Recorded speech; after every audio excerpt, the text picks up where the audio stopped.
말씀 제목은 겸손하라입니다. 오늘 우리가 읽은 이 본문 말씀은요, 지난 시간에 언급해드렸던 과부와 불의한 재판장 비유에 이어서 등장하는 또 다른 비유의 말씀입니다. 이 말씀에도 기도에 관한 말씀이 소개되고 있고, 그리고 두 말씀이 서로 이렇게 붙어 있기 때문에 이것도 기도에 관한 말씀으로 이렇게 해석하는 경우가 많이 있습니다. 그러나 이것은 전혀 다른 말씀입니다. 두 말씀을 시작하면서 누가는요, 예수님께서 왜 이 말씀을 시작하고 계시는지 그 목적을 밝히고 있어요. 과부와 불의한 재판장에 관한 비유를 말씀하신 목적은 항상 기도하고 낙심하지 말아야 한다는 것을 말씀하기 위한 것이었습니다. 그리고 예수님께서는 말씀의 끝부분인 누가복음 18장 7절에서 8절 앞부분 말씀에 하물며 하나님께서 그 밤낮 부르짖는 택하신 자들의 원한을 풀어주지 아니하시겠느냐, 그들에게 오래 참으시겠느냐, 내가 너희에게 이르노니 속히 그 원한을 풀어주리라 라고 말씀하고 계십니다.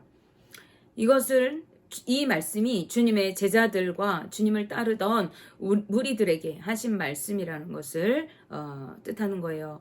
과부가 밤낮 쉬지 않고 찾아가서 원한을 풀어달라고 사정했을 때 불의한 재판관은 그가 계속 찾아오는 것에 못 이겨서 그 원한을 풀어주겠다고 말하였던 것처럼 너희가 어떤 상황에도 낙심하지 않고 포기하지 않고 인내하면서 끊임없이 하나님께 기도하고 나아간다면 하나님께서 반드시 응답하신다고 말씀하십니다. 특히 원한을 풀어주실 것이다 이렇게 말씀하세요.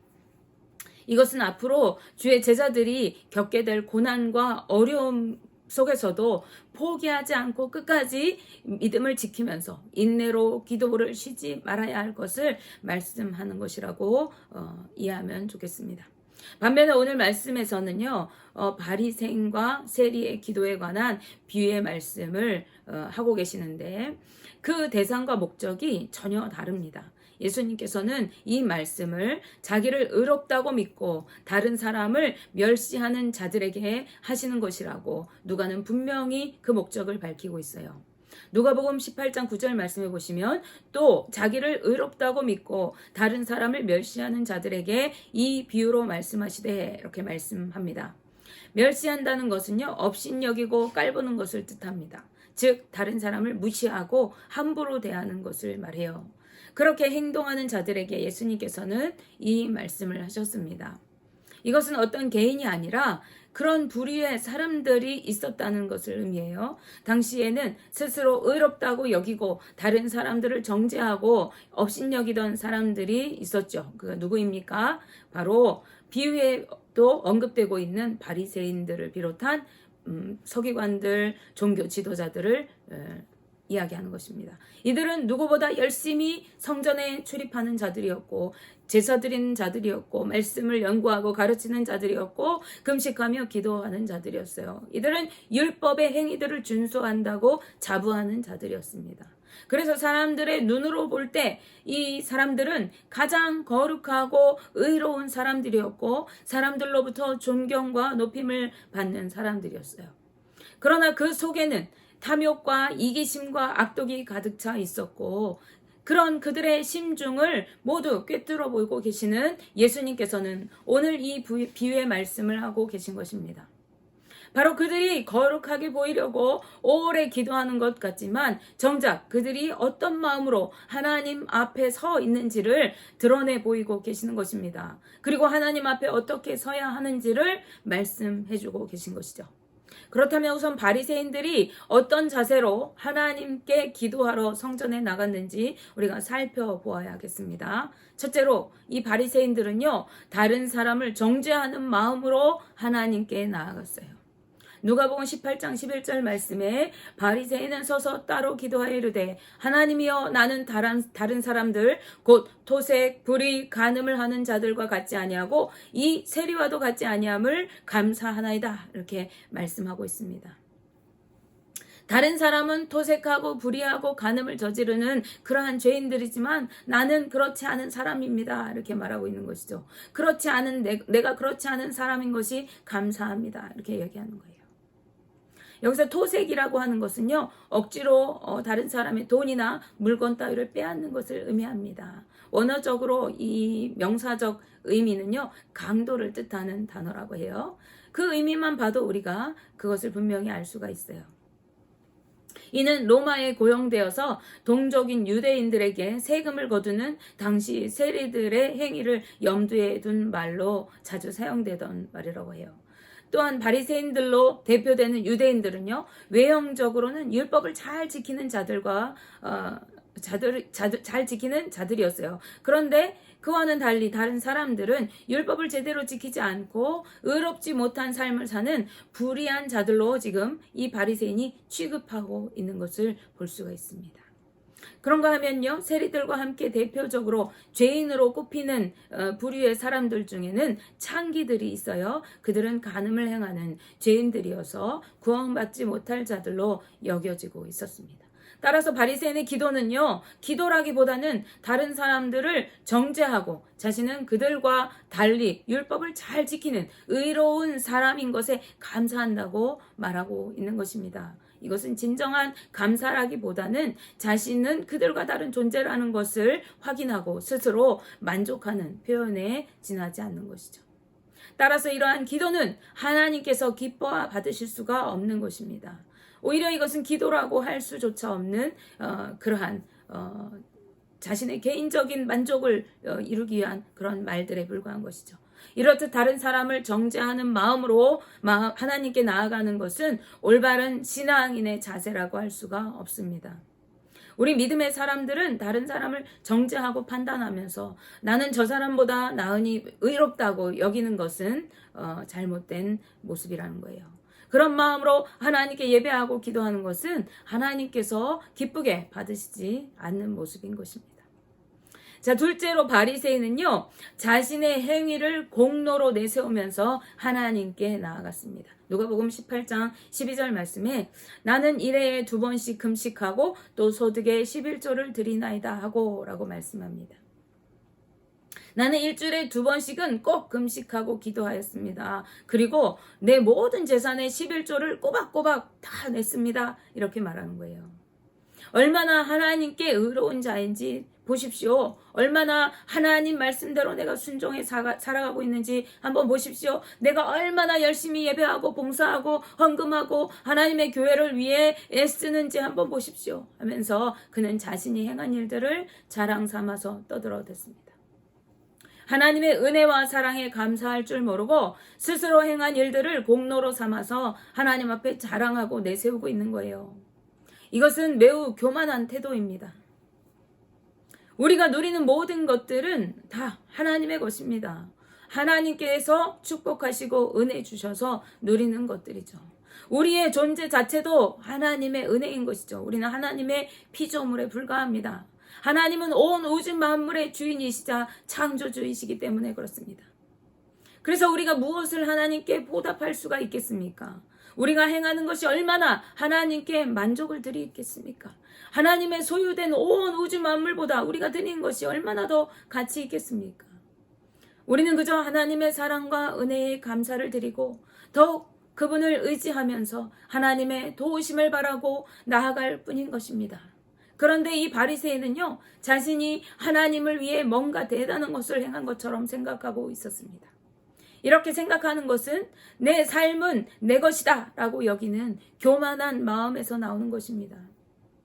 이런 자들은 하나님이 누구신지 제대로 알지 못하기 때문에 내게 있는 것으로 내 힘을 가지고 하나님을 위해 무엇인가 대단한 일을 한 것처럼 여기는 것이고, 그리고 이런 마음으로 하나님께 나오는 자들은요, 하나님께서 자신의 기도에 응답해 주시지 않는다고 여겨질 때, 하나님께서 자신을 축복해 주지 않는다고 여겨질 때 서슴없이 불평과 원망을 쏟아놓고 하나님께 죄를 짓기가 쉽습니다. 내가 이만큼 봉사했는데, 내가 이만큼 헌신했는데, 내가 이만큼 주님을 섬겼는데 왜 나를 축복하시지 않느냐, 왜 나에게 은혜 주시지 않느냐, 왜 내 기도 들어주시지 않느냐, 이렇게 불평하는 것이죠. 하나님은 이런 교만한 자들을 싫어하시고 외면하십니다. 잠언 3장 34절 말씀에 진실로 그는 거만한 자를 비웃으시며 겸손한 자에게 은혜를 베푸시나니 라고 말씀합니다. 하나님은 교만한 자를 비웃으시고 오히려 겸손히 그분께 나아오는 자에게 은혜를 주시는 분이라고 말씀하십니다. 그러므로 우리는 겸손한 마음으로 하나님 앞에 나아가고 나보다 다른 사람을 더 낮게 높여주고 서로 섬기고 사랑하면서 살아가야 하는 것입니다. 그렇지 않고 교만한 마음으로 살아갈 때 끊임없이 죄짓게 되고 하나님과 멀어지게 되고 결국은 실족하고 죄악의 길로 가게 되고 마는 것입니다. 잠언 16장 18절 말씀에 교만은 패망의 선봉이요 거만한 마음은 넘어짐의 앞잡이니라 라고 말씀하고 있습니다. 다시 오늘 본문으로 돌아와 보시면 예수님께서는요 교만한 바리새인들이 가장 혐오하고 경멸하는 이 세리를 들어서 겸손한 마음으로 하나님께 나오는 것이 어떤 것인지를 이 바리새인들에게 말씀해 주고 계십니다. 누가복음 18장 13절 말씀을 보시면 세리는 멀리 서서 감히 눈을 들어 하늘을 쳐다보지도 못하고 다만 가슴을 치며 이르되 하나님이여 불쌍히 여기소서 나는 죄인이로소이다 하였느니라 라고 말씀합니다. 이 세리는 감히 하나님을 향해 고개를 들지도 못하고 고개를 푹 숙인 채로 가슴을 치고 죄인인 자신을 불쌍히 여겨주시고 긍휼과 자비를 베풀어 주시기를 간절히 기도하였다고 말씀합니다. 두렵고 떨림으로 주님 앞에 서서 감히 고개조차도 들지 못하고 가슴을 치면서 주님 나는 죄인입니다.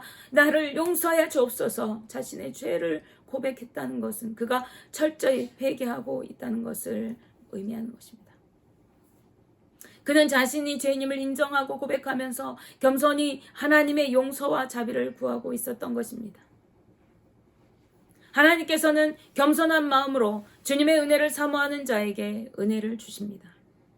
예수님께서는 자신들의 도덕적 행위, 율법을 지키는 형식적인 행위를 내세우면서 스스로 나는 의로운 자라고 여겼고 교만한 마음으로 주님 앞에 나온 이 바리새인들에게 그리고 스스로를 다른 사람과 구별하여 다른 사람들을 정죄하고 판단하고 그들을 비방하는 이 바리새인들에게 이 말씀을 통해서 이렇게 말씀하고 계신 것입니다. 너희가 행한 그 어떤 것으로도 하나님께 의롭다 여김을 받지 못한다.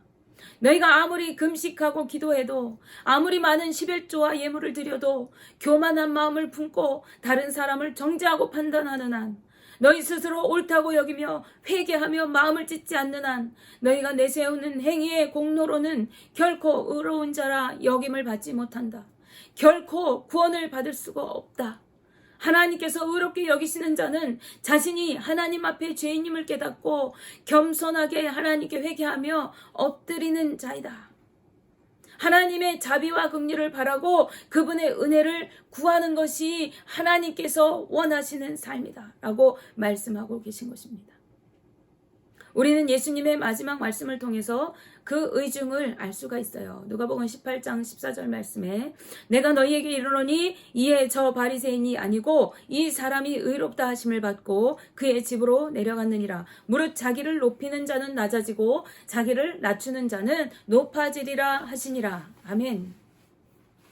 너희가 스스로 의로운 자라고 높일 것이 아니라 겸손하게 하나님께 나와 엎드리면 하나님께서 너희를 의로운 자로 여겨주시고 높여주신다고 말씀하십니다.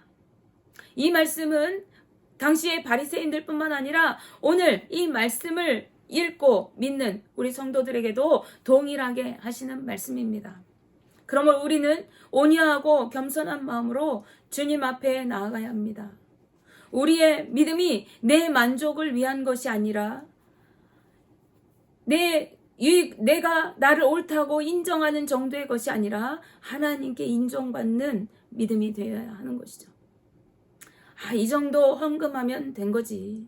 나 정도 열심히 예배 참석하면 된 거지. 나만큼 봉사하고 헌신하면 되는 거지 하면서 스스로 만족하는 것이 그리고 스스로를 의롭게 여기는 것에 머물러 있어서는 안 되는 것입니다. 오히려 우리는 자신이 주님 앞에 연약한 존재이고 죄인임을 깨닫고 회개하며 주님을 더욱 의지하고 주의 긍휼과 자비를 구하는 그러한 삶을 살아가야 합니다. 다윗은 시편 51편 말씀에서 하나님께서 구하시는 제사는 상한 심령이라고 말씀하고 있습니다. 주님은 우리가 마음을 찢고 상한 심령으로 겸손히 주님께 나아가 엎드리는 것을 가장 원하고 계시는 것입니다. 원하기는 우리 동성교회 지체들 모두가 온유하고 겸손한 마음으로 주님께 나아가고 서로 높여주고 섬겨주고 사랑하면서 아름다운 공동체를 세워갈 수 있기를 주님의 이름으로 축복하며 기도합니다. 기도하겠습니다.